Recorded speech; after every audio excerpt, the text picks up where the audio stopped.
చిత్తశుద్ధి లేని దైవచింతనలా ఒక ఊళ్ళో ఒక పండితుడు ఉండేవాడు. ఎప్పుడు తానే గొప్పవాణ్ణని భావించేవాడు. ఒకసారి అతడికి రాజదర్బారుకు అతిథిగా వెళ్ళే అవకాశం వచ్చింది. రాజుగారు ఎంతో ఆదరించారు. పంచభక్ష పరమాణాలు వడ్డించారు. తాను ముందు రుచికరమైన వంటకాలున్నా ఆ పండితుడు చాలా మితంగా తిన్నాడు. అంతలోనే పూజ వేలయ్యింది. అందరూ తనను గొప్ప ఆరాధికుడిగా భావించాలని చాలాసేపు పూజ చేశాడు. పూజ పూర్తయ్యాక పండితుడు ఇంటికి వెళ్ళాడు. బాగా ఆకలిగా ఉంది, అన్నం పెట్టండి అన్నాడు. పండితుడు కుమారుడు, నాన్నగారు మీరు రాజుగారి దర్బార్లో తినకుండా వచ్చేశారా అని అడిగాడు.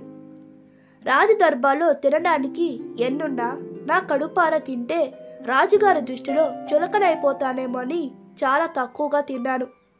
కడుపు కాలిపోతుంది, నా నోటిని అదుపు చేసుకున్నాను అని బదిలించాడు. నాన్నగారు మీరు పూజ కూడా మళ్ళీ చేసుకోండి, ఎందుకంటే దర్బారులో చేసిన పూజ దేవుని కోసం చేసుండరు, రాజుగారి మెప్పు కోసం చేసుంటారు అని చెప్పడంతో ఆ పండితుడు ఒకసారిగా ఉరికిపడ్డాడు. చెల్లని నోట్లతో మనం ఏ వస్తువును కొనలేము, అలాగే దేవుడికి నచ్చని రీతిలో పుణ్యాలను మూటగట్టుకోలేం. దేవుడికి నచ్చని దుర్గుణాల్లో ప్రదర్శన బుద్ధి కూడా ఒకటి. పరుల మెప్పు కోసం పాకులాడడం, కీర్తి ప్రతిష్టల కోసం పనిచేయడం ఇవన్నీ ఒకే కోవకు చెందినవి.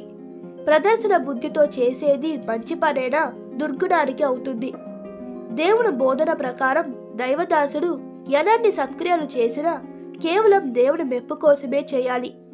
ప్రజలు తాను మెచ్చుకోవాలని చేసే ఎంత గొప్ప పనైనా బూడిదలో పోసిన పన్నీరే అవుతుంది.